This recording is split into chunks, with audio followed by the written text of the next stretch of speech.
लेकिन पहले देखिए जरा, अड़ी में आज हम चर्चा करने वाले हैं उस ब्लास्ट की जो दिल्ली में हुआ। वो ब्लास्ट बहुत सारी चीजों को, बहुत सारी ऐसी चीजें जिनके ऊपर पर्दे पड़े हुए थे, कई सारी परतें थीं, कई ऊपर गुबार थे गर्त के, उसको ब्लास्ट कर देने का काम जहां पर हुआ है, वो ब्लास्ट, उसका भी जिक्र आज होगा।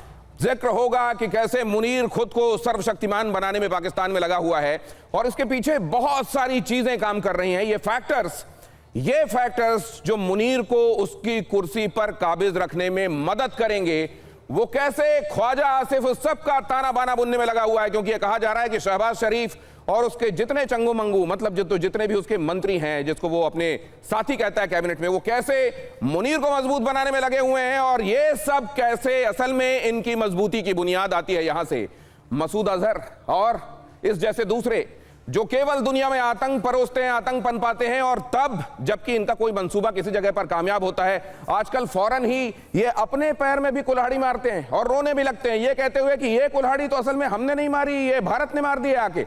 आज ये तमाम मामले आपके सामने ब्लास्ट होकर अपने असल स्वरूप में सामने आएंगे और यहां पर कुछ छिपा रहेगा नहीं। ये बड़ी स्क्रीन आपको सब कुछ बड़ा बड़ा और ऐसा जो बड़ी आसानी से समझ में आ जाता है आपके सामने रखेगा। मेरे साथ जुड़ेंगे खास मेहमान जो सब्जेक्ट मैटर को समझने में मेरी मदद करेंगे, लेकिन सबसे पहले आपके सामने रखता हूं आज की ये अहम खबर।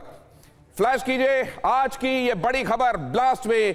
ये है अड़ी का आज का सब्जेक्ट। दिल्ली ब्लास्ट में पाकिस्तान कनेक्शन कैसे सामने आता जा रहा है। दिल्ली ब्लास्ट का ये है पाकिस्तान कनेक्शन। अब ये किसी से छुपी हुई बात नहीं है। कल ही भारत की सरकार ने ये बात अपने कैबिनेट मीटिंग के बाद ये बात मानी कि किस तरीके से ये आतंकवादी हमला है और दिल्ली ब्लास्ट में अब पाकिस्तान कनेक्शन सामने आता जा रहा है। क्यों महत्वपूर्ण है आप जानते हैं। बीते दिनों भारत ने स्पष्ट कर दिया था कि जो भी आतंकवाद की घटनाएं होंगी अब उनको एक तरीके से भारत के खिलाफ युद्ध माना जाएगा। पाकिस्तान कनेक्शन सामने आ रहा है। जैश के निर्देश पर काम कर रहा था डॉक्टर मॉड्यूल। जैश के आतंकी ने तुर्की में बनाया था प्लान। 3 साल पहले अंकारा में हुई थी मुलाकात। 3 साल पहले टर्की के अंकारा में यह मुलाकात हुई थी। मतलब ये आज से नहीं चल रहा था, 3 साल पहले से वो सब चल रहा था जो आज सरफेस में आया है। और ऐसा क्या बहुत कुछ चल रहा है जिसका भी सरफेस में आना बाकी है, ये भी हम समझेंगे दिल्ली ब्लास्ट में। लेकिन पाकिस्तान कनेक्शन आ जाने के मायने क्या है, रेमिफिकेशन क्या है, क्या ऑपरेशन सिंदूर का अगला भाग, उसकी अगली किश्त जल्द ही जारी होती हुई दिखाई देगी। क्या पाकिस्तान भी इस बात से डर रहा है और पाकिस्तान को यह मालूम था ऐसा हो सकता है, इसलिए फौरन ही हाईकोर्ट ब्लास्ट के लिए उसने, जो कि इस्लामाबाद में हुआ, फौरन ही जिम्मेदार ठहरा दिया भारत को। ये एक तरीके से चोर की दाढ़ी में तिनका था क्या। अब जरा देखिए दिल्ली ब्लास्ट के पीछे पाकिस्तान हम ये क्यों कह रहे हैं। यहां पर अगर आप देखेंगे तो आपको जैशे मोहम्मद कनेक्शन साफ दिखाई देगा। अब जरा, क्योंकि यहां तक तो इस पीली छड़ी की नहीं है पहुंच, तो मैं आपको इससे दिखाता हूं। जैशे मोहम्मद मसूद अजहर का चेहरा, यहां आप इस लाइट को, इस ग्रीन लेजर को ध्यान में रखिएगा। जैशे मोहम्मद तुर्की में हैंडलर से असल में इसका एक बिचौलिया था। उकासा क्या है वो मैं आगे आपको बताऊंगा, लेकिन इसका एक व्यक्ति जो कि मिलता है टर्की में, किससे, उमर भी उससे मुलाकात करता है और मुजम्मिल भी मुलाकात करता है। और यहां पर यह बात सामने कैसे आती है जब जैश के समर्थन में पोस्टर लगाता है अदील, और वो बात सामने आ जाती है, अदील की गिरफ्तारी होती है सहारनपुर से। और फिर यह बात भी सामने आती है कि असल में सादिया अजहर, जो कि मसूद अजहर की रिलेटिव है, सादिया अजहर से सीधे संपर्क में थी डॉक्टर शाहीन, जो कि इन तमाम लोगों की मुखिया बताई जा रही है। Doctor Adeel, doctor Muzammil, doctor Umar, इन सब का एक तरीके से यहां फंडिंग करने का काम, इनको ब्लूप्रिंट देने का काम, इनको टारगेट बताने का काम, विस्फोटक कहां से अरेंज होंगे, कैसे उनको बनाया जाना, असेंबल क्या किया जाना, यह सब कुछ कराने का काम डॉक्टर शाहीन कर रही थी। और 10 नवंबर को दिल्ली में जो ब्लास्ट हुआ, जैश के आतंकी डॉक्टर मॉड्यूल का यह हैंडलर था। ये जैश का मॉड्यूल है, ये समझने में किसी को भी टाइम नहीं लगा, क्योंकि जिन लोगों ने भी ये देखा है कि किस तरह से भारत की पार्लियामेंट को में अटैक किया गया था, जिन लोगों को भी ये मालूम है कि किस तरीके से पुलवामा में अटैक किया गया, जिनको ये मालूम है कि जैश का सिग्नेचर स्टाइल है इस तरीके से जाकर फिदाइन अटैक करना, उनको 1 मिनट भी नहीं लगा ये समझने में कि इसके पीछे मसूद अजहर का हाथ है। तो पाकिस्तान कनेक्शन बड़ा एस्टेब्लिश है। अब आप जानते हैं पाकिस्तान में जब आतंकियों को मारा गया था तो वहां के वर्दीधारी वहां पर उनकी नमाज जनाजा में पहुंचे थे। तो यह बताने में कि सीधा सीधा कनेक्शन है वहां के डिस्पेंसेशन का आतंकियों से, और आतंकी करते हैं भारत के खिलाफ साजिश। ऐसी ही साजिश यह भी थी, भारत ने इसे एक्ट ऑफ टेरर मान लिया है, तो क्या एक्ट ऑफ वॉर मानते हुए अब कार्रवाई भी होगी। अगली खबर देखिए जरा। दिल्ली ब्लास्ट स्पष्ट रूप से आतंकवादी हमला है। दिल्ली ब्लास्ट पर अमेरिकी विदेश मंत्री का दावा, जांच एजेंसियां अच्छा काम कर रही हैं, विदेश मंत्री ने कहा, इस तरीके के मामलों से निपटने में भारत महारत रखता है, यह कहना है अमेरिकी विदेश मंत्री का। मार्को रूबियो ने यह बात स्पष्ट की है कि भारत में एजेंसियां बहुत अच्छे से काम कर रही हैं और यह स्पष्ट रूप से एक आतंकी हमला है, यह भी बताने में मार्को रूबियो पीछे नहीं रहे। बहुत सारे लोग ऐसे भी हैं ट्रंप के मंत्रिमंडल में जो सच को सच कहते हैं, सफेद को सफेद और काले को काला कहते हैं।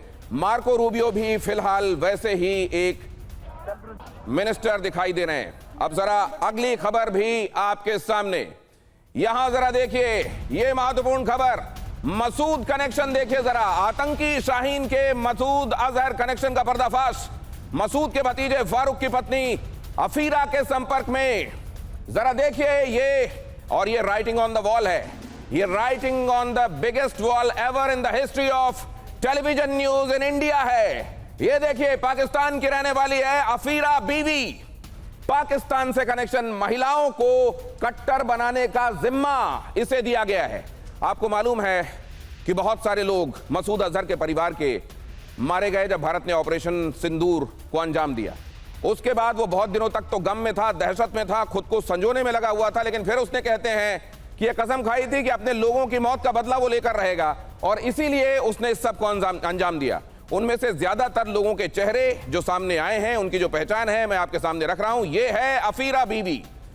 जांच एजेंसियों का काम इस कदर तेजी से हो रहा है कि अमेरिका भी हैरत में है, और इसीलिए वो ये तस्लीम कर रहा है, ये मान रहा है कि जिस तरीके से भारत की जांच एजेंसियां काम करती हैं, इतने कॉम्प्लिकेटेड इशू में, जिसमें इतनी सारी परतें, इतने सारे चेहरे, इतनी कॉम्प्लिकेटेड वेब एक तरीके से बना हुआ है, उसको भी कमाल की तेजी से भारत की एजेंसियां ब्लास्ट कर रही हैं। और यहां पर आपको दिखाई दे रहे हैं ये चेहरे।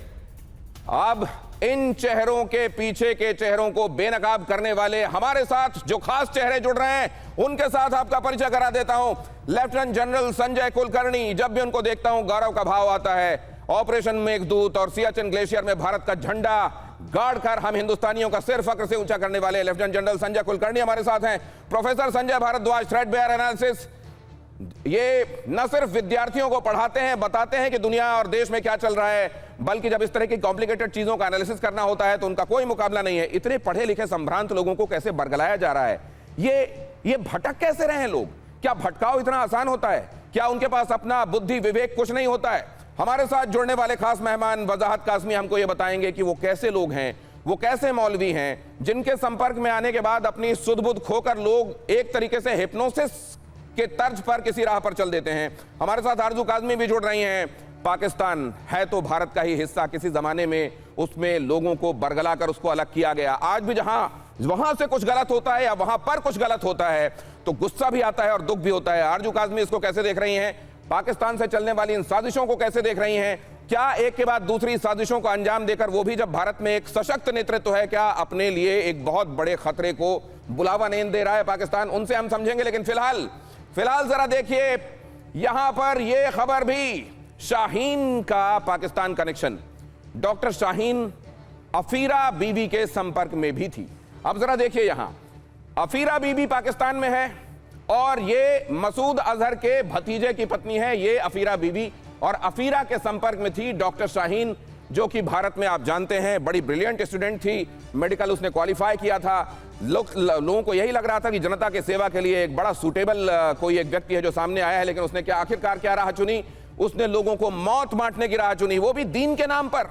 कहीं पर भी धर्म के नाम पर मौत बांटी जा सकती है क्या? अगर ऐसा है तो क्या उसे धर्म कहा जाना चाहिए? और यहां देखिए, सादिया अजहर पाकिस्तान, इसके साथ भी कनेक्शन। सादिया अजहर मसूद अजहर की बहन, उधर अफीरा बीबी मसूद के भतीजे की पत्नी, दोनों के साथ शाहीन की बातचीत, लगातार संपर्क। और यह देखिए, अफीरा बीबी यहां एनकाउंटर में ढेर आतंकी, उमर की पत्नी तो जाहिर है उसके दिल में भी प्रतिशोध की ज्वाला जल रही थी, इंतकाम की आग भड़क रही थी, और इसीलिए उसने भी शाहीन को पूरी तरह से बरगलाने, भटकाने, रेडिकलाइज करने में कोई कसर नहीं छोड़ी थी। अब जरा इसका गणित समझते हैं। पाकिस्तान कनेक्शन सामने आ रहा है, एक बार फिर से एस्टेब्लिश होगा। यह दुनिया के लिए हैरत की बात नहीं होनी चाहिए कि फुटप्रिंट्स आखिरकार जाकर पाकिस्तान में मिल रहे हैं, लेकिन फिर आगे क्या?